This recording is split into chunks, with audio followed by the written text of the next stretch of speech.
telah dilakukan tapi tidak diindahkan. Ini kita laksanakan adalah penegakan hukumnya atau law enforcement yang melakukan penindakan.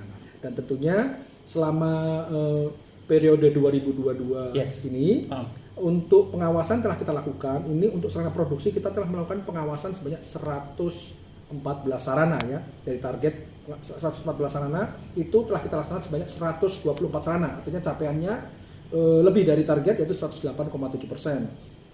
Di mana dari hasil sarana produksi ini meliputi industri pangan, ya, kemudian ada baik pangan yang MD yang izin yang diterbitkan oleh Badan POM, kemudian PIRT itu yang ditinggal Dinas Kesehatan Kabupaten Kota untuk pangan, kemudian ada industri kosmetik, ada industri obat tradisional. Memang yang paling majoritinya didominasi oleh industri pangan, terutama adalah PIRT ya. MD pun kami juga ada, tapi memang dibandingkan untuk industri kosmetik, kemudian industri obat tradisional relatif tidak terlalu banyak untuk di Provinsi Riau. Nah ini hasilnya dari 124 sarana ini 89 atau sekitar 71% lebih adalah memiliki ketentuan. Tentunya ini boleh dibilang cukup baik ya, tapi tentunya ada potensi sebanyak 28% ya dari yaitu 35 sarana ini tidak memiliki ketentuan. Tentunya menjadi perhatian kita bersama bahwa artinya ini harus dilakukan bagaimana sistem pembinaan, pengawasan sehingga bisa diminimalkan lagi ke depannya, sehingga harapannya bahwa nantinya produk yang diproduksi di wilayah Provinsi Riau ini betul-betul produk yang memiliki mutu keamanan yang lebih baik lagi dan juga memiliki daya saing yang lebih baik. Kemudian untuk sarana distribusi sendiri, sarana distribusi ini adalah sarana-sarana yang mendistribusikan entah itu obat tradisional, kosmetik, pangan, suplemen kesehatan ya. Itu kita lakukan pengawasan dari target 700 itu kita melakukan 770, artinya 110%. Artinya dari capaian memang dari realisasi itu melebihi dari target. Ini yang memiliki ketentuan juga di angka cukup baik, di angka 75,71%, di mana yang tidak memiliki ketentuan sebanyak 24,29% ya dari 770 sarana yang kita periksa.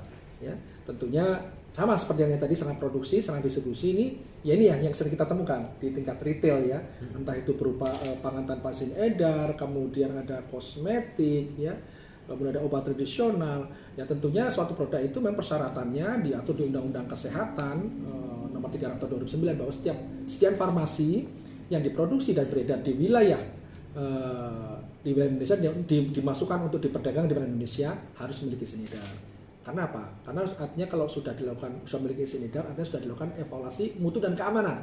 Sehingga tentunya potensi atau risiko terkait dengan bahaya kesehatan itu sudah dilakukan kajian-kajian gitu kan. Tapi kalau yang belum punya izin edar, tentunya belum dilakukan evaluasi mutu dan keamanan, bisa risiko pada kesehatannya itu menjadi lebih tinggi. Sementara tadi aspek obat dan makanan ini sangat strategis menyangkut ekonomi, kesehatan, ketahanan nasional dan daya saing bangsa. Bahwa kita tidak boleh bermain-main ataupun memandang remeh terkait dengan ketersediaan obat dan makanan yang aman, termutu, berkelanjutan dan bermanfaat. Harus seluruh pemangku kepentingan berkolaborasi untuk itu. Karena sekali lagi SDM ini merupakan aset gitu kan. Jangan sampai nanti kekayaan alam yang ada di Provinsi Riau dengan kekayaan alam yang sangat banyak dan luar biasa, tapi SDM-nya kondisinya tidak sehat, tidak kuat, ya bagaimana bisa mengelola dan memanfaatkan sumber daya alam yang ada. Ya, kemudian dari sisi sampel kami melakukan pengujian juga. Pengujian merupakan bagian dari pengawasan post market untuk memastikan ini kepatuhan pelaku usaha, apakah yang awalnya sudah bagus misalnya di perjalanannya apakah juga masih sesuai dengan ketentuan. Kita lakukan pengujian ya.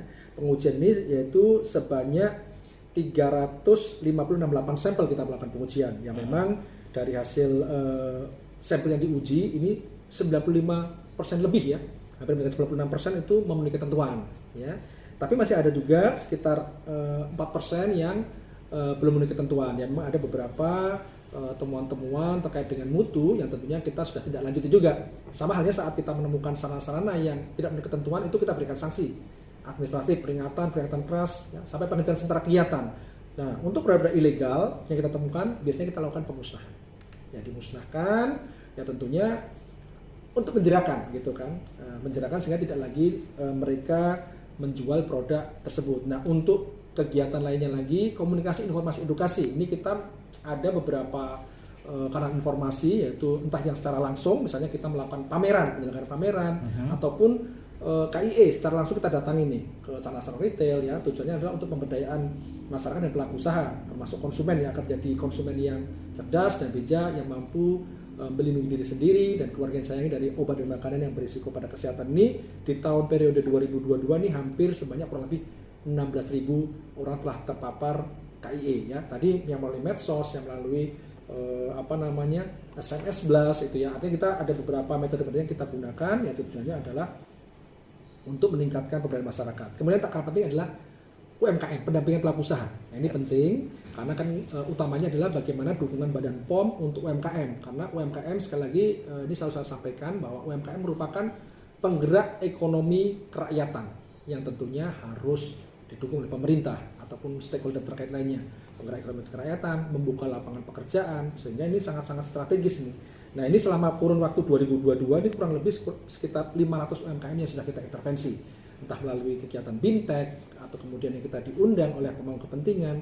Dan ini saya sampaikan silahkan untuk para pelaku usaha, utamanya UMKM yang memiliki asosiasi, silahkan undang dari kami dari Badan POM, misalnya membutuhkan kegiatan-kegiatan terkait bagaimana sih mekanisme perizinan. Mungkin selama ini kan berpikirnya izin edar di Badan POM ini susah, rumit, padahal tidak seperti itu. Izin edar di Badan POM adalah mudah, terjangkau dan terukur sejauh tentunya prosedurnya dipenuhi ya, dilengkapi, dipenuhi, tentunya itu menjadi tidak sulit dan ada tim kami yang nantinya akan mendukung pendampingan kepada para pelaku usaha khususnya UMKM.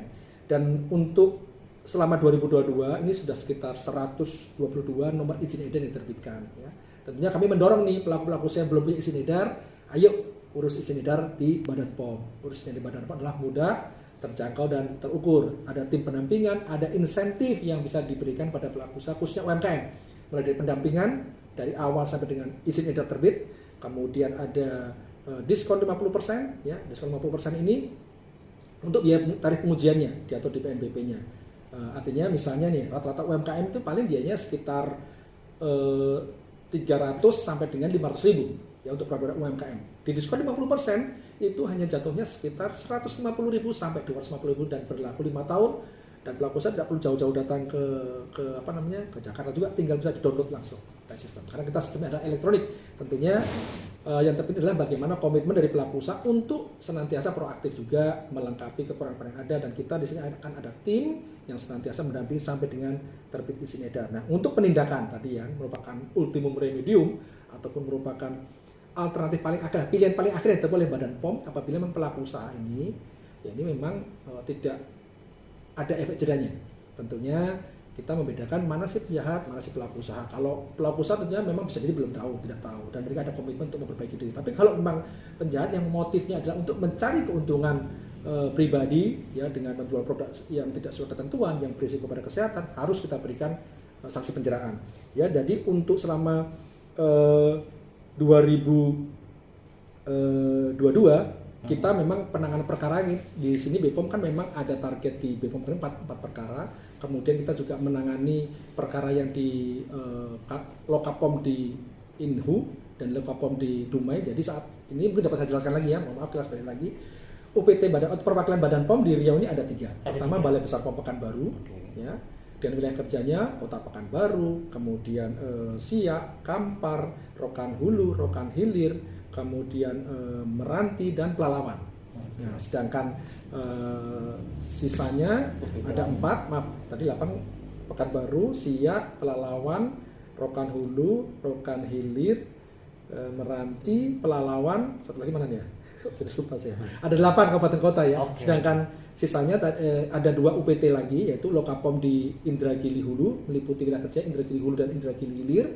Kemudian Lokapom di Dumai, ini wilayah kerjanya meliputi Kota Dumai dan Kabupaten Bengkalis. Nah, jadi kami di sana total semua ada 7 perkara, yang ada penyidik pegawai negeri sipil dari Balai Besar POM Pekanbaru. Itu selama periode 2022 itu sudah sekitar 448 pieces ya, obat dan makanan ilegal dengan nilai kurang lebih nilai ekonomi ya 4,9 miliar. ya 4,9 miliar. Sedangkan untuk kemarin kita juga di September itu melakukan kegiatan pemusnahan artinya tadi yang kita lakukan proses pro justisia tadi itu ya, tapi ada juga yang memang tidak kita lakukan pro justisia karena temuan tidak terlalu banyak, baru pertama kali melakukan pelanggaran, tentunya kita ada analisa risiko di sana, tidak semuanya harus dibawa pro justisia ya. Jadi untuk yang kita pada periode 2021 temuan teman-teman penindakan ya 2021 sampai 2022 itu kemarin kita melakukan pemusnahan sebanyak 187.499 pieces dengan nilai 1,6 miliar. Jadi artinya kalau dari nilai ekonomi sudah cukup besar ya. Tapi artinya ini saya mungkin bisa menyatakan sebagai menyampaikan sebagai fenomena gunung es gitu kan. Mungkin masih banyak temuan-temuan lain gitu kan. Ini kan di Badan POM, bisa jadi juga pemangku kepentingan lainnya, criminal justice system dari kepolisian, dari bea cukai, karantina, mereka juga menemukan produk-produk yang tidak sesuai ketentuan sesuai dengan kewenangan di masing-masing kepolisian gitu kan. Nah ini memang harapannya bahwa bagaimana dijalin kolaborasi baik di intelijennya, kemudian di penindakannya itu bisa sama berkolaborasi sehingga kita bisa bagaimana menghasilkan pengawasan yang paripurna ya, utamanya bagaimana dalam rangka melindungi masyarakat Provinsi Riau dari obat dan makanan ilegal yang berisiko pada kesehatan. Dan tak kalah penting, masyarakat harus juga menjadi bagian untuk memutus mata rantai perputaran produk obat dan makanan ilegal ini. Oke, baik Pak Yosef, ada banyak produk ini yang ada di hadapan kami, ya tentunya bisa dijelaskan. Ada jenis apa saja sih yang menjadi temuan, mungkin juga dari data yang bisa diungkap agar kami masyarakat juga bisa melihat dan kemudian mendapatkan penjelasan seperti apa ini agar kami tidak tergiur dengan harga dan kemudian testimoni yang justru malah dari mulut ke mulut itu meyakinkan, malah orang tidak melihat produk yang harus mendapatkan izin edar dari Balai POM. Bisa dijelaskan? Baik, tentunya yang pertama saya sampaikan, masyarakat harus menjadi konsumen yang cerdas dan bijak dengan cara ceklik sebelum membeli ataupun mengkonsumsi produk obat dan makanan. Apa itu ceklik? Yang pertama tentunya cek kemasan. Pastikan adalah kemasan dalam kondisi utuh ya, tidak rusak, tidak robek, tidak koyak, tidak penyok, gitu kan. Kemudian cek label. Banyak informasi pada label yang bisa dibaca oleh konsumen dan bisa memberikan kebermanfaatan. Kemudian cek isi edar. Nah ini yang terpenting. Seperti bisa dilihat ini kan contoh makanan yang mungkin masih hangat-hangatnya pengawasan Natal Tahun Baru. Ya. Ini merupakan sebagian besarnya merupakan hasil kegiatan pengawasan Natal Tahun Baru. Ada beberapa produk yang mungkin sudah cukup familiar untuk di Provinsi Riau ya, karena memang salah satu tantangan di Provinsi Riau ini adalah berada di jalur Selat Malaka, kemudian dekat negara Malaysia dan Singapura ya.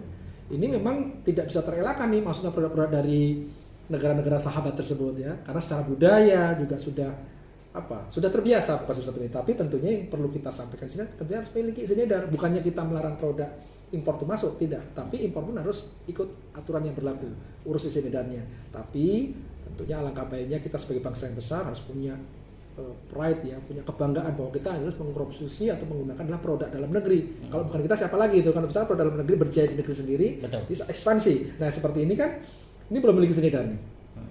Mungkin para pemirsa sekalian mungkin juga pernah lah membeli di beberapa tempat melihatnya, tapi yang ini dipastikan adalah belum memiliki izin edar. Ya tadi kalau belum memiliki izin edar, belum ada evaluasi mutu dan keamanan sehingga bisa ada risiko-risiko kesehatan di sana. Ya ini tidak ada izin edarnya, termasuk kosmetik. Nah, kosmetik. Khawatirnya kosmetik ini kan ada kandungan bahan-bahan berbahaya seperti merkuri, ya, krim-krim seperti ini kan misalnya kan yang belum ada izin edarnya bisa jadi kandungannya. Ini Pak Yosef. Ya, seperti ini kan misalnya ini kan. Ya. Nah, ini kan tidak ada izin edarnya, ya. Krim, kemudian yang ini, nah, ini juga ini ada kandungan bahan berbahayanya bisa berisiko kesehatan. Ya, hidrokinon ini sangat keras untuk kulit nanti ya, artinya bahwa bisa berdampak pada si penggunanya.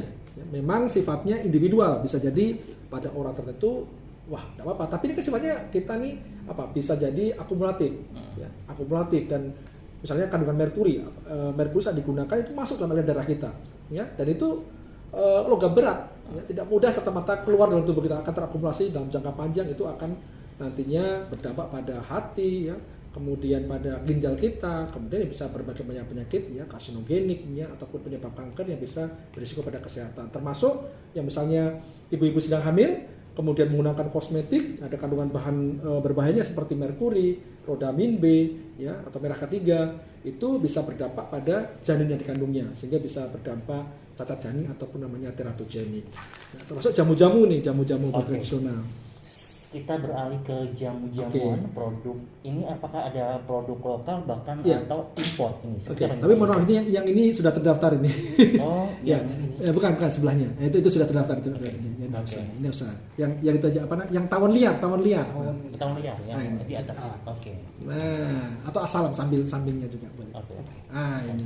Bisa dijelaskan. Nah, ini merupakan produk-produk yang sebenarnya sudah masuk dalam public warning. Apa tuh public warning? Artinya produk-produk yang sudah disampaikan kepada masyarakat terkait produk yang memang tidak boleh dikonsumsi karena kandungan bahan berbahaya.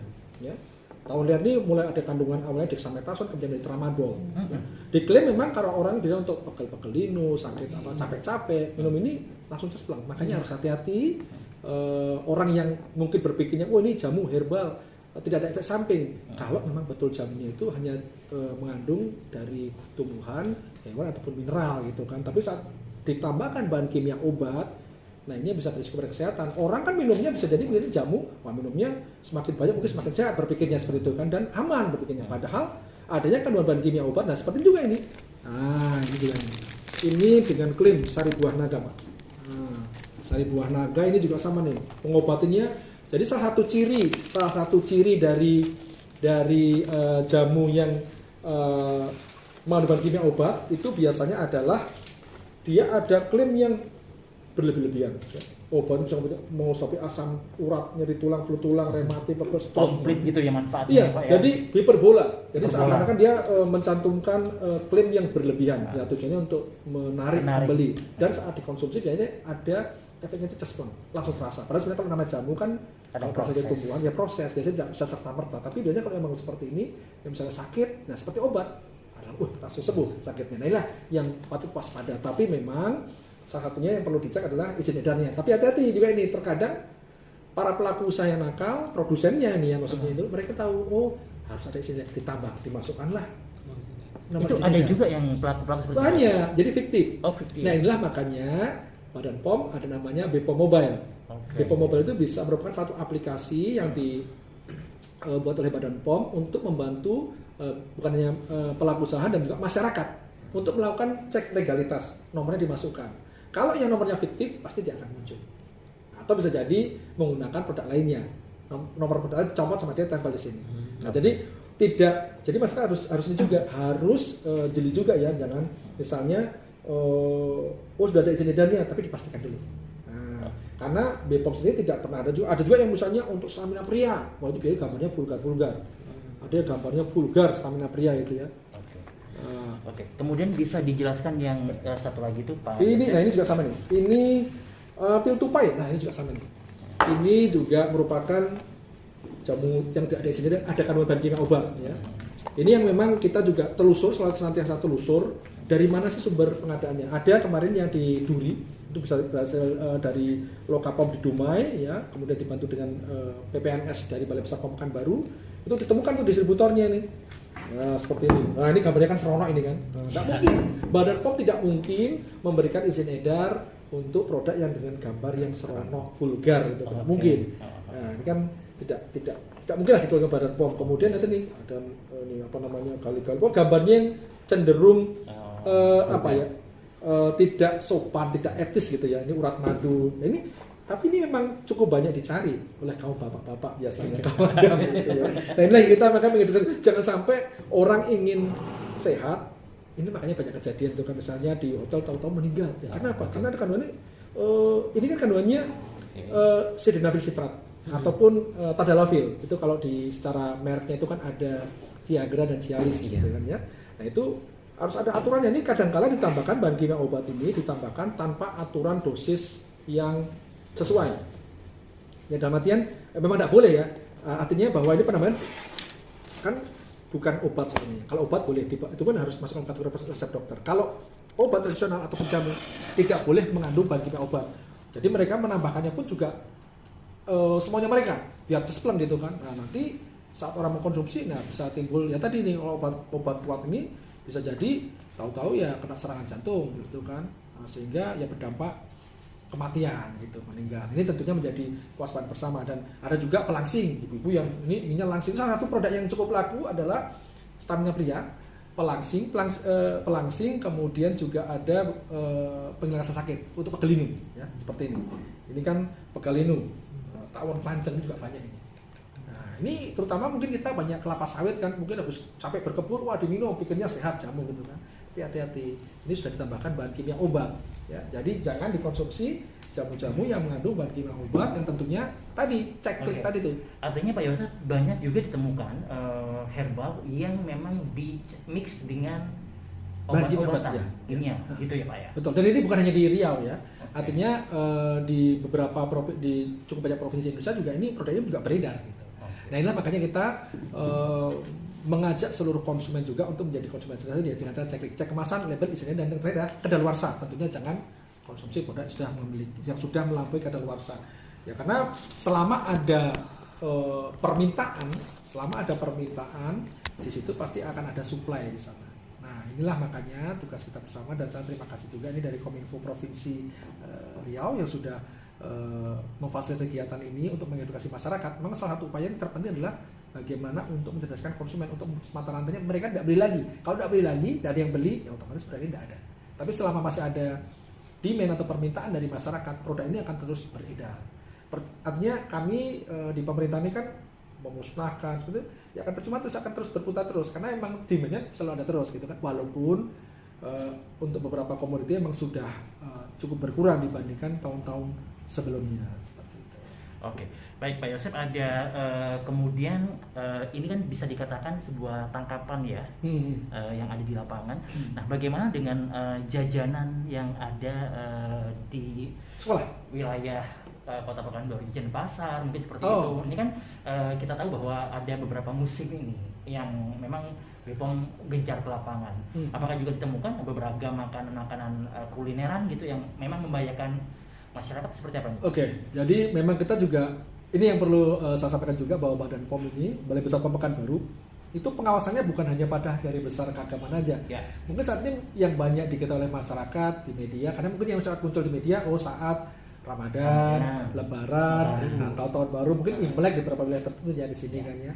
Padahal sebenarnya Balai Besar POM Pekanbaru selalu melakukan pengawasan sepanjang tahun. Sepanjang tahun, dan Januari kita dah turun nih. Kita dah turun melakukan pengawasan, kemudian melakukan KIE, Komisi Informasi Edukasi, dan kita laksanakan ya, kegiatan-kegiatan pendidikan, investigasi, intelijen itu kita laksanakan juga. Itu menjadi bagian pengujian kita laksanakan, sudah berproses. Cuma memang yang mungkin terekspos di media yang acak dari hari besar keagamaan. Padahal sebenarnya sepanjang tahun itu Badan POM selalu melakukan tugas-tugas fungsi pengawasan sesuai dengan kewenangan yang ada. Dan tadi tentunya di retail, apakah di retail bukan hanya di tingkat distributor, tapi retail modern, toko, minimarket, dan pasar tradisional, kami juga melakukan pengawasan. Nah, untuk pengawasan pangan siap saji, sebenarnya kalau sesuai dengan kewenangan ada, ini merupakan kewenangan dari pemerintah daerah. Nah, tapi dinas kesehatan untuk pangan siap saji, tapi kita benar-benar pangan olahan yang dikemas. Nah, itu. Tapi biarpun demikian, kami juga selalu berkolaborasi juga dengan dinas kesehatan ya, dengan apalagi lagi dinas kesehatan merupakan salah satu mitra utama dari Badan POM yang kita secara koordinasi juga cukup baik. Nah, di bulan Maret 2022 itu ada pembuat mie basah yang kita lakukan proses hukum ya, karena memang saya sudah pernah diproses hukum juga, sudah pernah diprosesnya, masih mengulang lagi ya, artinya menggunakan formalin dan boraks pada mie basah yang diproduksinya. Tentunya ini kan bisa berdampak bahaya pada isu kesehatan ya, karena memang formalin itu kan bukan untuk pangan, boraks juga sama bukan untuk pangan, tapi disalahgunakan untuk apa? Untuk mengawetkan ya. Artinya kembali lagi, terkadang waktu kami BAP kita tanya, kenapa masih menggunakan? Memang tuntutan konsumen itu, konsumen inginnya yang lama. Padahal yang perlu dicatat, mie basah ini adalah produk siap saji. Artinya memang tidak akan bisa bertahan lama pada suhu kamar, yang maksimal 8 jam aja, kecuali bisa diperpanjang umur simpannya dengan cara istilahnya disimpan dalam lemari pendingin. Nah, seperti itu. Oke, baik Pak Yosef, untuk informasi dari masyarakat, tentunya Balai POM mengembangkan sebuah cara yang sangat dekat ya ketika ada laporan-laporan. Seperti apa ini? Ketika Balai Besar POM Pekanbaru tentunya bisa menerima laporan, selain menghubungi atau datang langsung, cara seperti apa ini sehingga masyarakat juga bisa berpartisipasi untuk berkontribusi ya, tentunya menunjang dan juga bisa berkontribusi menjaga Kota Pekanbaru dan kabupaten kota lainnya terkait dengan obat dan makanan. Ya, ada beberapa kanal pengaduan yang bisa digunakan ya, bisa melalui saat ini kita juga ada mengembangkan COK BPOM Pekanbaru, aplikasi online untuk konsumen. Nah, jadi bisa memang saat ini masih berbasis web, bisa di download di cok.bppom.id ya, ataupun QR code-nya itu bisa scan. Jadi ada layanan, untuk merupakan bentuk layanan publik dari BPOM, ada yang pengaduan, kemudian layanan perizinan dan layanan sertifikasi, dan juga bisa dibuka juga menghubungi langsung layanan laporan pada kepala balai. Nah ini merupakan ada kontak yang dicantumkan. Ini kontak ini bisa langsung ini. Ya. Jadi layanan laporan kepala ini merupakan salah satu upaya yang saya lakukan untuk memberikan kemudahan akses masyarakat kepada layanan yang ada di Balai Besar Pekanbaru. Misalnya ingin mengadukan ada masalah perizinan gitu kan ya, ataupun ingin penyuluhan gratis. Dan tadi ini saya sampaikan gratis ya. Masyarakat mau membutuhkan, tapi tentunya bukan satu orang ya, kalau bisa dalam satu komunitas kita akan menugaskan tim untuk memberikan edukasi di sana. Ya, jadi kemudian bisa langsung ke nomor saya nih 0819 31 18 18 09 ya. Jadi bisa langsung diakses nomor ini ya. Juga bisa melalui medsos juga ada juga. Medsos BPOM Pekanbaru. Baik, kontak ini saudara tentunya bisa di note ya buat Anda penggiat informasi di kabupaten kota ya, ada 081931181809. Ini langsung ke kepala langsung ke saya. Perwakilan ya. Langsung ke Pak saya. Jadi bukan admin, tapi langsung saya sendiri yang menghandle. Jadi langsung. Saya inginnya sih bahwa masyarakat ini mendapatkan layanan yang paripurna gitu. Jadi langsung saya sendiri yang menghandle. Selain juga ada layanan informasi, layanan pengaduan masyarakat juga ada juga yang melalui telepon juga. Tapi saya di satu sisi saya ingin memberikan bagaimana masyarakat mungkin kalau berpikirnya kalau lewat ini birokrasi masih panjang gitu kan. Jadi langsung saya putus birokrasinya, langsung laporan pada kepala balai dan ini langsung ditindak dan pelapor dirahasiakan kalau yang memberikan laporan. Gitu kan.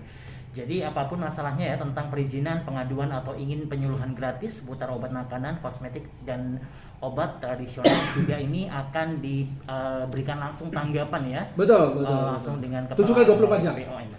24 jam. Kecuali sedang tidur saya bisa balas tapi masih saya.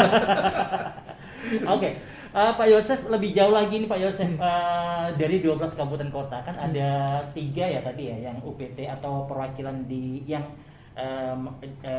yang memang sendiri-sendiri ini kasusnya ya.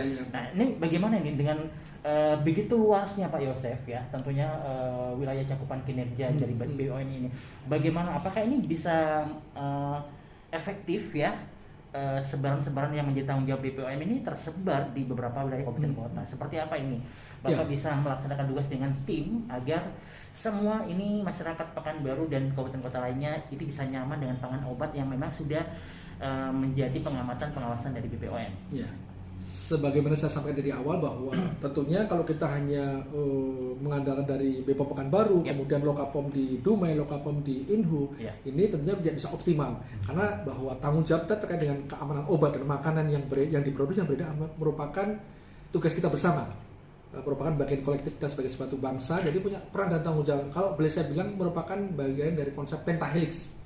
Yang pertama adalah tugas pemerintah di sini kan. Yang pertama pentaheli pemerintah ya, mulai dari pemerintah kementerian lembaga, pemerintah provinsi, pemerintah daerah, provinsi, kabupaten kota. Bagaimana kalau pemerintah membuat regulasi dan memastikan kepatuhan pada regulasi yang ada di tingkat pelaku usaha ataupun pemberdayaan masyarakat. Kemudian pilar yang kedua itu adalah pelaku usaha itu sendiri ya, mulai produsen dan juga distributor ya, retail itu punya tanggung jawab memastikan bahwa produk yang diproduksi, dijual itu adalah sesuai ketentuan. Kemudian artinya masyarakat punya peran penting juga ini kan, artinya bagaimana menjadi masyarakat yang cerdas, yang bijak, yang paham ya tadi itu tentang arti penting obat dan makanan yang aman dan bermutu. Kemudian pilar yang keempat akademisi. Bagaimana akademisi harus kita berkolaborasi, bersinergi karena dari mereka lah bisa melahirkan ide-ide ataupun inovasi-inovasi untuk ya tentunya membuat review aturan regulasi yang baik ataupun mencari ya, kalau masalah keamanan pangan berarti alternatif pengawet yang baik itu apa sih selain dari formalin. Ini dari akademisinya misalnya nanti akan kita optimalkan pemanfaatannya. Dan yang terakhir adalah media. Nah, media menjadi kunci penting bagaimana kita bisa mengkomunikasikan risiko sehingga masyarakat bisa tahu dan paham terkait dengan hal apa yang ingin disampaikan. Jadi betul-betul yakin bahwa ini informasi yang disampaikan betul-betul deliver ke sampai ke lapisan masyarakat paling kecil ya, di tataran keluarga seperti itu. Nah, tentunya kolaborasi kalau dari Balai Besar Pekanbaru tentunya selalu berkolaborasi dengan dua UPT lainnya, tadi Lokapom di Dumai dan Lokapom di Indragiri Hulu. Selain itu tentunya harus mendapatkan dukungan dari seluruh pemangku kepentingan. Karena sekali lagi BPOM ini bukan Superman gitu kan. Kita membutuhkan support team dalam memastikan bagaimana fungsi-fungsi pengawasan ini betul-betul dapat berjalan secara paripurna seperti itu. Oke, baik, flashback sedikit Pak Yosef, mungkin agar masyarakat lebih paham ya tentang apa saja sih kandungan, baik itu dari kosmetik, pangan, dan obat-obatan yang harus menjadi perhatian jika tidak ada izin edar dari BPOM. Bisa jelaskan apa saja ini yang mesti menjadi kekhawatiran yang harus dikhawatirkan oleh publik? Oke, tentunya tadi sudah saya sampaikan juga, suatu produk obat dan makanan yang saat saya bicara obat dan makanan, artinya itu di sana ada obat tradisional, kosmetik, suplemen kesehatan ya. Karena memang BPOM ini kalau singkatannya kan Badan Pengawas Obat dan Makanan, tapi sebenarnya dalam konteks obat dan makanan ini ada obat tradisional, ada kosmetik juga, ada suplemen kesehatan. Jadi tentunya suatu produk yang tidak punya izin edar itu belum dilakukan evaluasi mutu dan keamanan. Ya tentunya ada risiko-risiko kesehatan di sana, mulai dari yang mungkin ringan, sedang sampai yang parah gitu kan. Misalnya tadi itu obat tradisional mengandung bahan kimia obat untuk stamina pria. Ini bisa berdampak sampai kematian gitu kan. Yang pelangsing ada kandungannya sibutramin, itu juga bisa berdampak pada kematian juga. Ya kosmetik juga bisa berdampak pada jangka panjang yang tidak bisa pulih. Orang ingin cantik malah wajahnya hancur ya, dan berdampak pada kanker kulit. Sama makanan-makanan juga gini kan, kita nggak tahu kandungannya apa. Nah ini tentunya harus dipastikan bahwa masyarakat atau konsumen memastikan bahwa produknya sudah punya izin edar. Apabila memang ada hal-hal yang belum jelas, silakan bisa datang ke kantor Balai Besar Pekanbaru ataupun melalui layanan-layanan kanal informasi dan pengaduan masyarakat yang disediakan oleh Balai Besar Pekanbaru. Ya, artinya dampak atau resiko dari makanan ini selain resiko kesehatan juga tidak membayar pajak. Kan bisa masuknya melalui jalur tikus gitu kan. Artinya saat dia masuk dan bayar pajak berarti kan negara juga dirugikan di sini.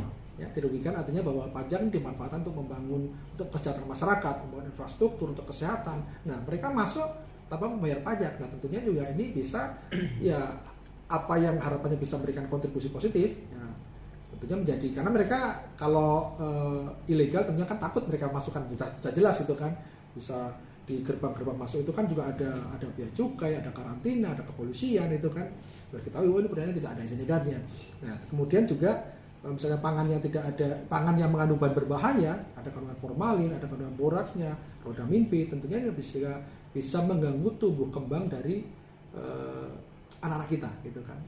Ya tadi kalau kita bicara Indonesia bukan negara yang sangat kaya, tentunya sangat disayangkan apabila ternyata SDM itu karena mengkonsumsi obat dan makanan yang tidak sesuai ketentuan, sehingga tidak bisa SDM yang diharapkan tuh sehat, kuat, memiliki daya saing, yang menjadi sia-sia aja. Artinya bahwa apalagi bonus demografi yang harusnya kita raih di 2025-2030 itu menjadi tidak ada artinya apabila tidak diimbangi dengan SDM yang sehat, yang kuat, yang cerdas secara intelektual, sehingga memiliki daya saing ke depannya. Artinya tentunya menjadi concern kita bersama lah bagaimana upaya-upaya untuk memutus mata rantai peredaran obat dan makanan ilegal di Provinsi Riau ini pada khususnya. Oke.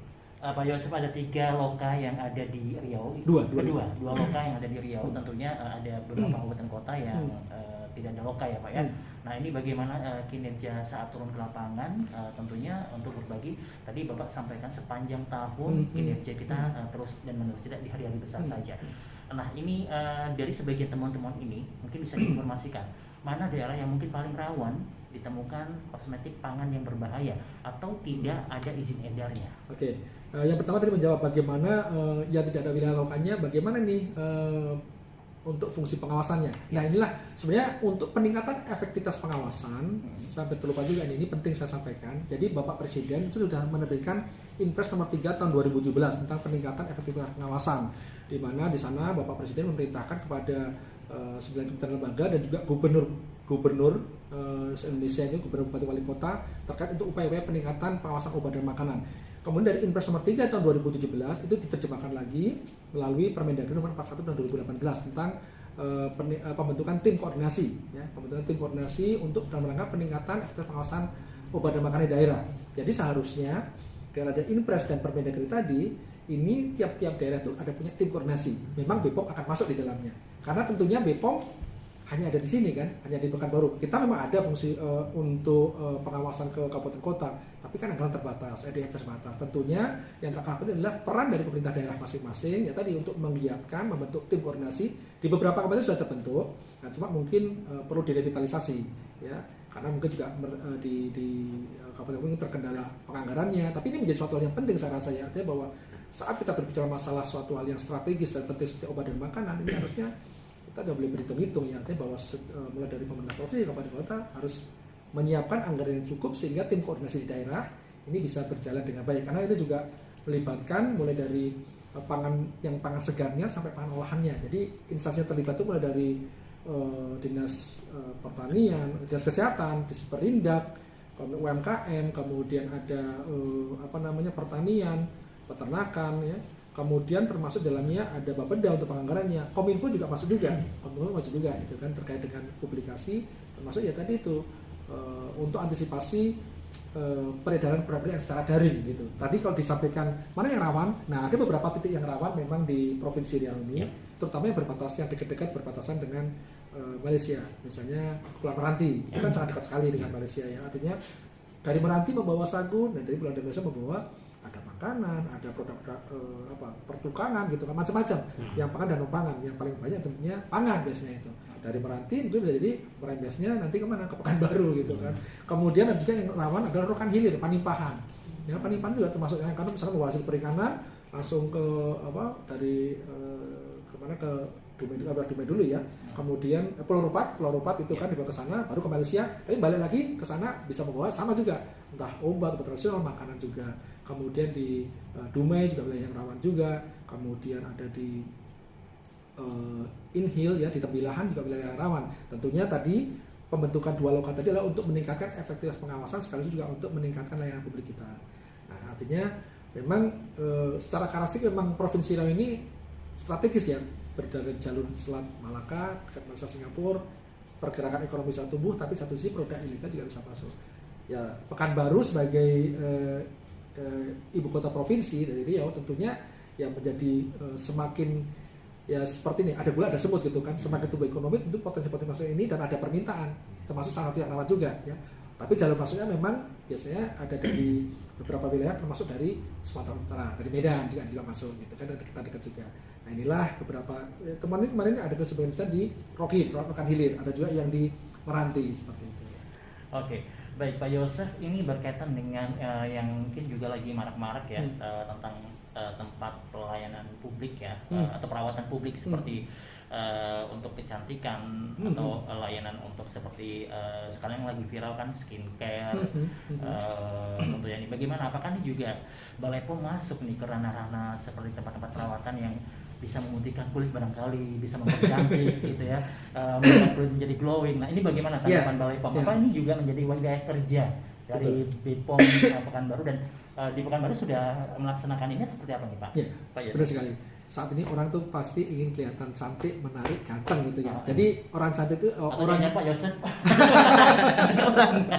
Ya, jadi cantik ini bukan lagi kosmetik, ini tidak lagi menjadi domainnya kaum Hawa ya. Saat ini ya lah kamu kelihatan menarik gitu kan. Bahkan sebenarnya kosmetik ini tidak lepas sejak kita lahir sampai dengan kita di remaja, dewasa, bahkan saya meninggal pun ada juga kan masih menggunakan kosmetik yang dirias itu untuk budaya tertentu. Nah tentunya kami Balai Besar Pekanbaru selama ada komoditi namanya obat tradisional, kosmetik, suplemen kesehatan, pangan, kami bisa masuk misalnya. Jadi kami melakukan pengawasan juga untuk yang sarana-sarana seperti itu. Nah ini saya juga mengingat juga untuk sarana-sarana misalnya terkadang ada penolakan soalnya nih. Mereka merasa pernah juga ada penolakan ya. Mereka tidak mau diperiksa gitu kan. Nggak apa-apa. Karena kita kan sebenarnya, tapi bahwa mereka itu sama kita nih bisa buat berita acara penolakan. Tapi tentunya ini menjadi catatan. Kita ini akan turun jadi tim terpadu, karena kalau saat bahwa dia itu menolak, itu berarti kan ada indikasi suatu pelanggaran tertentu. Padahal sebenarnya kami Balai Besar POM di Pekanbaru adalah untuk memotret kondisi, melakukan pembinaan. Jadi pembinaan agar mereka jangan sampai misalnya ternyata yang dijual itu kan sekarang juga banyak itu krim-krim dokter racikan dari mana-mana itu kan ternyata namanya merkuri. Nah itu jangan sampai nanti akan ada menimbulkan kesalahan gitu kan bagi mereka. Nah ini misalnya salep siang seperti ini kadang-kala dari mana datangnya ini kan. Nah, tapi kan mereka karena mungkin konsumen yang minta dan kemudian Diracik. permintaan cukup banyak ya. Raciknya beda di situ. Raciknya itu mereka ambil dari mana gitu, dari Jawa atau dari mana itu kan. Dan kandungannya adalah kandungan bahan-bahan yang bisa merusak wajah gitu kan.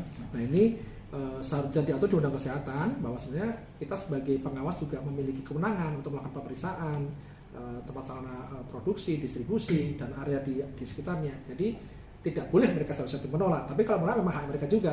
Kecuali kami datang itu tidak bawa surat tugas, atau tolak aja. Jadi ini kalau kami selalu datang ada surat tugas, ada juga menggunakan name tag. Jadi kalau tidak ada surat tugas, tidak ada name, silakan. Kalau usaha bisa untuk menolak. Siapapun itu, bukan Badan POM ya. Artinya dalam lembaga manapun saat datang, ya artinya kan dia tidak ada dasar untuk melakukan pemeriksaan. Tapi bahwa selagi bahwa ada harusnya mereka adalah mempersilahkan untuk melakukan pemeriksaan. Dan kita tidak mencari-cari kesalahan, kita adalah memotret kondisinya yang ada.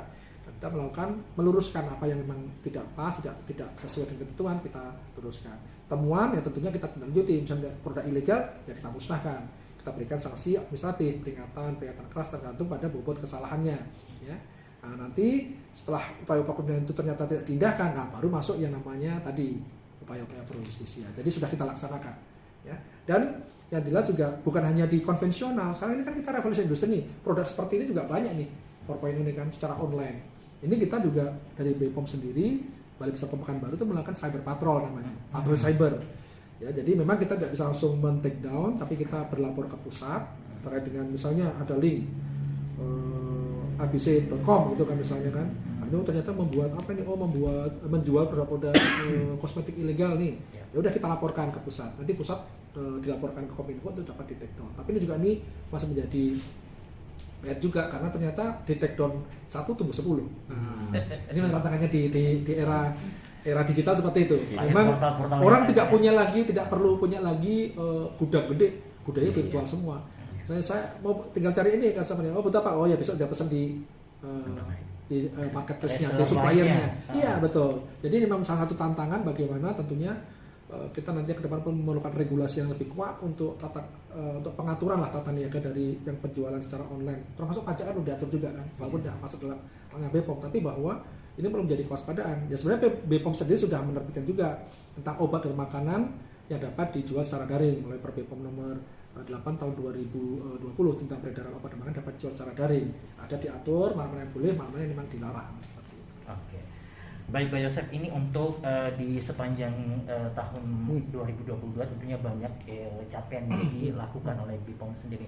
Nah mungkin ada sebuah pesan agar masyarakat ya di tahun 2023 ini tentunya juga tetap berperan aktif, kemudian mulai lebih cerdas lagi ya, tidak tergiur hal-hal yang mungkin ini bisa berisiko tidak hanya diri dan juga mungkin keluarga, dan juga informasi-informasi yang mungkin salah kita sampaikan karena produknya tidak jaminan dari BPOM, apa yang bisa disampaikan ke publik agar kita punya dan mengenal tahapan-tahapan yang harus dilewati agar kita cinta juga terhadap produk dalam negeri, kemudian pangan, kosmetik ini aman untuk digunakan dan dikonsumsi.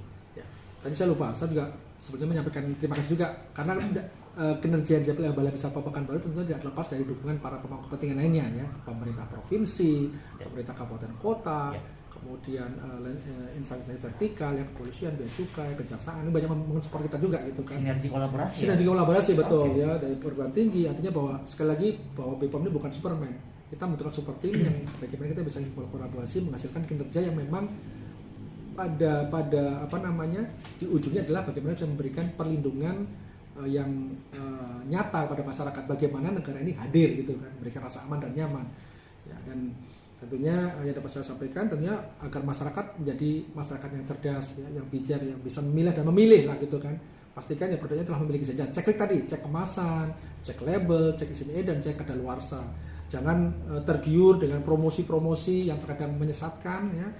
Jangan mudah tergiur ya. Artinya setiap orang yang mungkin terpapar informasi oleh BPOM saya harapkan sudah menjadi agent of change, penyambung informasi ya, karena ini kan dengan cara digital seperti ini harapannya bisa terinformasikan secara lebih luas dan tentunya bisa memberikan informasi kepada ya entah saudaranya, tetangga ya, bagaimana memilih produk yang memang sudah memiliki izin edar ya, karena tadi suatu produk izin edarnya belum ada evaluasi mutu dan keamanan, risiko pada kesehatan, apalagi untuk yang produk-produk dari impor. Ya kalau impor sudah punya izin edar mungkin tidak masalah, tapi yang menurut saya yang perlu kita bangun adalah bagaimana semangat nasionalisme, semangat nasionalisme, dignity kita, pride kita sebagai suatu bangsa yang besar. Masa sih kita mau digelontorin dengan produk dari luar gitu kan ya.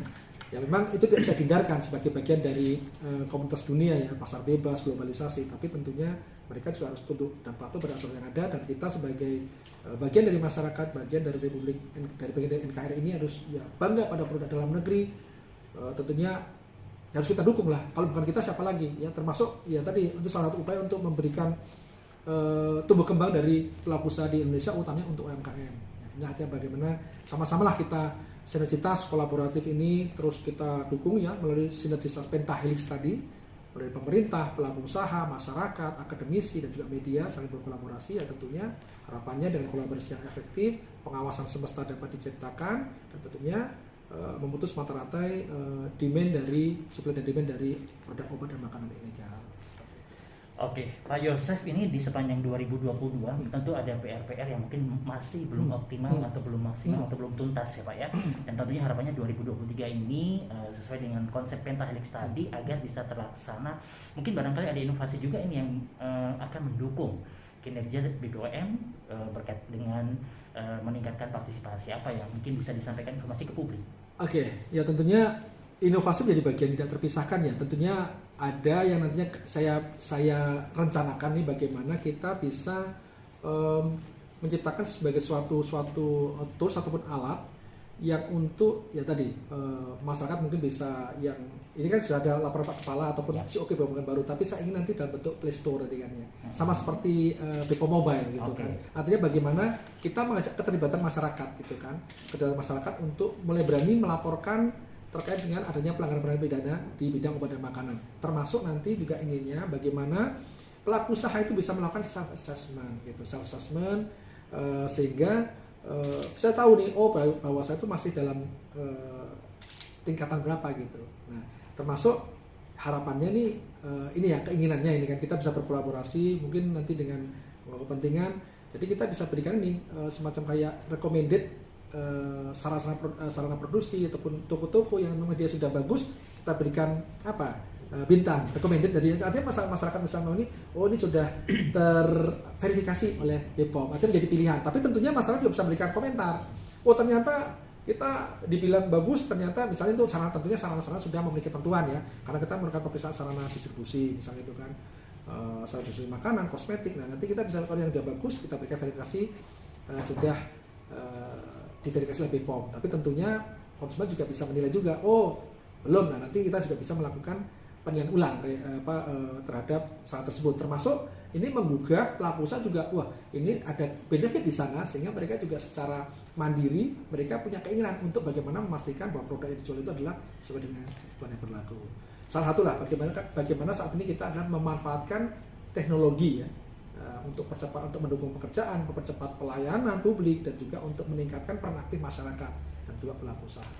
Oke, baik, mungkin untuk peningkatan kemitraan ini Pak Yosef, program apa saja ini mungkin barangkali bisa lebih mendekatkan lagi, dan mungkin ada daerah-daerah atau masyarakat yang belum mengenal, produknya bebas, nggak perlu cek Bepom juga, agar daerah-daerah yang mungkin minim informasi terkait dengan KIE Bepom ini juga bisa tersentuh dan masyarakatnya sendiri. Apa ini? Ya, kemitraan jadi bagian yang penting juga tadi ya. Artinya tentunya kita bagaimana merevitalisasi tim koordinasi yang ada di provinsi dan Kabupaten Kota. Kemarin kami di bulan Desember sudah menggelar FGD terkait dengan tim koordinasi ini, sekaligus kita melakukan monef DAK. Jadi kita juga ada DAK non fisik. Ya, tapi ini memang karena kesehatan dikelola Dinas Kesehatan. Nah, kemudian terutama untuk tim koordinasi bagaimana sudah terbentuk direvitalisasi. Karena memang menjadi poin penting adalah pemerintah daerah kabupaten kota yang ini adalah mengawal gitu ya terkait dengan peredaran obat dan makanan di wilayah masing-masing. Dan tentunya untuk tadi kan tidak semuanya bisa terjangkau secara digital gitu ya. Memang dibutuhkan juga yang konvensional. Nah, tentunya ini melalui mitra-mitra di pemerintah dari kabupaten kota, termasuk pembentukan fasilitator-fasilitator, termasuk tadi ini jejaring komunikasi lah seperti ini ya. Ini kan sangat memberikan bermanfaatan. Nah, artinya jejaring yang memang keterlibatan seluruh pemangku kepentingan, termasuk adalah komitmen harapannya kepada saya selalu menyampaikan, silahkan manfaatkan keberadaan dari Balai Besar Pekanbaru. Kami jangan hanya sebagai pemanis saja di Provinsi Riau, artinya termasuk lokal-lokalnya ya, Lokapom di Inhu, Lokapom di Dumai, Balai Besar Pekanbaru harus dimanfaatkan nih. Ini kan memang apa istilahnya ya, keberadaan kita harus betul-betul bisa dirasakan. Selain memang kita melakukan tugas-tugas yang menjadi rutinitas, tapi sebenarnya silahkan bahwa kita dapat diberi secara optimal. Misalnya, ayo diajak untuk pengawasan bersama, silahkan ya, bisa dimungkinkan. Termasuk tadi upaya-upaya untuk pemberdayaan masyarakat, ini menjadi suatu hal yang penting dalam rangka untuk pengawasan yang paripurna. Oke, eksklusif di akhir sesi hampir 1 jam Pak Yosef. Sahabat pegiat informasi di kabupaten kota di Provinsi Riau, kami juga ingin Anda mulai mengecek ya Pak ya. Betul. Apakah kosmetik yang Anda gunakan saat ini betul-betul terdaftar di BPOM, dan kemudian sejauh mana konsumsi pangan Anda apakah juga cukup aman. Ada sebuah tips yang akan di-share langsung dari dialog hari ini. Pak Yosef akan memberikan sebuah tipsnya apakah aman, dan kemudian seperti apa ini yang harus Anda lakukan ketika Anda harus memilih dan membeli produk-produk yang memang Anda butuhkan. Pastikan produknya aman untuk Anda dan keluarga. Pak Yosef bisa lebih space lagi waktunya ya, berikan spare waktu, tips seperti apa ini agar kita semua, khususnya publik Riau, ini betul-betul yakin produk yang saat ini di sekitar yang sering digunakan ini benar-benar aman. Silakan Pak Yosef. Baik. Tadi, jadi kalau tagline kami sama sudah di sini, cek klik. Nah ini kan, pastikan tentunya adalah cek klik, cek kemasan, cek label, cek isi edar dan kedaluarsa sebelum membeli atau mengkonsumsi produk obat dan makanan. Ini menjadi sebenarnya langkah sangat mudah sekali ya, asalkan diimplementasikan. Ini sudah mampu melindungi diri sendiri dan keluarga yang kita sayangi. Kemasan tentunya pastikan kemasannya utuh, tidak rusak, tidak penyok gitu kan. Jangan mudah misalnya tergoda. Kadang-kadang ada yang promo itu sudah penyok-penyok, diskonnya sampai 70%. Nah, hati-hati, pangan kaleng yang bersentuhan langsung dengan makanan, dia penyok itu bisa bagian dalamnya terkelupas. Nah, bisa jadi cemaran logam beratnya nanti gitu kan ya. Tentunya label, banyak informasi yang bisa diperoleh dari label tersebut. Pastikan kita baca, karena misalnya ada kandungan komposisi yang bisa berdampak alergi. Misalnya kacang, misalnya ada anak kita alergi kacang, ya jangan dibeli. Atau pengawet, itu bisa berdampak karena kalau alergi itu mulai dari yang ringan sampai yang berat juga, bisa sampai shock. Isinedar, tentunya kita membeli isinedar dari Badan POM. Nah, bisa dicek BPOM atau BPOM Mobile, dan ini salah satu yang terpenting, ayo download aplikasi BPOM Mobile karena itu sangat memberikan kebermanfaatan. Dan itu adalah cek kadaluarsa. Tentunya jangan sampai mengkonsumsi produk yang kadaluarsa ya, artinya melampaui sudah, karena tentunya sudah tidak ada lagi jaminan mutu dan keamanan dari produk tersebut apabila sudah kadaluarsa. Seperti itu sih, Bang. Oke, baik. Di akhir sesi Pak Yosef, sekali lagi kami juga ingin mendapatkan sebuah pesan sekali lagi agar kami juga bisa mungkin berpartisipasi untuk di sepanjang 2023 menjadi masyarakat tentunya yang sadar akan informasi yang disampaikan di BPOM, dan kita juga bisa menyebarkan informasi-informasi baik dan juga terkait hoax terkait dengan BPOM juga supaya juga kita bisa antisipasi. Pak Yosef, apa yang bisa disampaikan? Baik, terima kasih. Tentunya saya mengapresiasi sekali ya dari Kominfo Provinsi Riau yang sudah memfasilitasi kegiatan ini, dan menjadi harapannya ini berkelanjutan juga nantinya. Nanti bagaimana kolaborasi sinergitas ini bisa terus berkesinambungan gitu kan, berkolaborasi dalam upaya-upaya untuk meningkatkan literasi masyarakat gitu kan, masyarakat tentang obat dan makanan, termasuk bagaimana jangan mudah mempercayai berita hoax. Banyak sekali berseliweran, terkadang saya sudah dapat juga dikirim suatu produk tertentu nih, jangan konsumsi di produk ini yang sudah bisa menimbulkan kanker ataupun menyebabkan gangguan penyakit apa, padahal suatu produk itu sudah memiliki izin edar. Jadi suatu produk kalau sudah punya izin edar tentunya ya sudah ada evaluasi keamanan sejauh aturan pakainya dipenuhi ya, penggunaannya. Dan yang penting ya tentunya kita jangan mudah terprovokasi atau mempercayai berita-berita yang belum yakin kebenarannya, ataupun tentunya bisa dicek pada yang otoritas-otoritas yang memiliki kewenangan untuk itu. Yang misalnya terkait obat dan makanan, ya BPOM, Kementerian Kesehatan ya, atau di daerah ya Dinas Kesehatan, itu bisa menjadi salah satu alternatif untuk memastikan suatu berita itu adalah benar ataukah tidak gitu. Oke. Baik Pak Yosef, terima kasih. Kami berharap di tahun 2023 ini kinerja kita tentunya akan membawa perubahan baik untuk masyarakat ya. Baik, terima kasih. Talkshow spesial bersama dengan Bapak Yosef Dwi Irwan SSI APT langsung dari kantor Balai Besar Pengawas Obat dan Makanan di Kota Pekanbaru. Dan ingat sekali lagi buat audiens dan juga sahabat informasi publik ya, ada banyak produk-produk yang harus Anda waspadai. Pastikan Anda juga langsung save ya, ada kontak yang harus Anda save saat ini, notes ya, ada lapor ke Kepala Balai POM Pekanbaru dengan telepon 081931181809. Anda bisa WhatsApp langsung langsung, dan pastikan informasi ini akan berguna untuk Anda dan juga menjaga Riau dari orang-orang ataupun produk-produk yang berbahaya bagi kesehatan kita. Terima kasih, sampai jumpa. Informasi terkait dengan informasi lainnya dari BPOM kami akan sajikan Anda pada program-program berikutnya. Terima kasih. Assalamualaikum warahmatullahi wabarakatuh.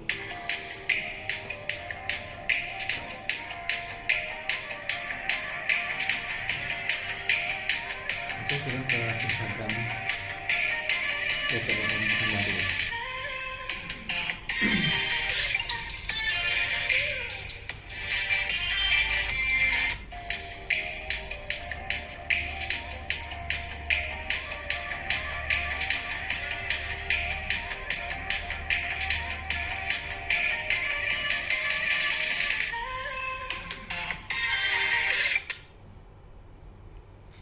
Dr. Jibril bisa prepare pertanyaan mungkin Oke, ke Pak sedikit aja, nggak usah banyak.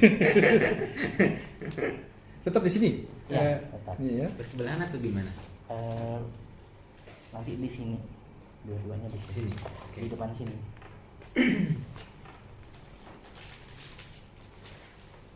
Ini posisinya di sini ya. Ada di sini. Posisinya di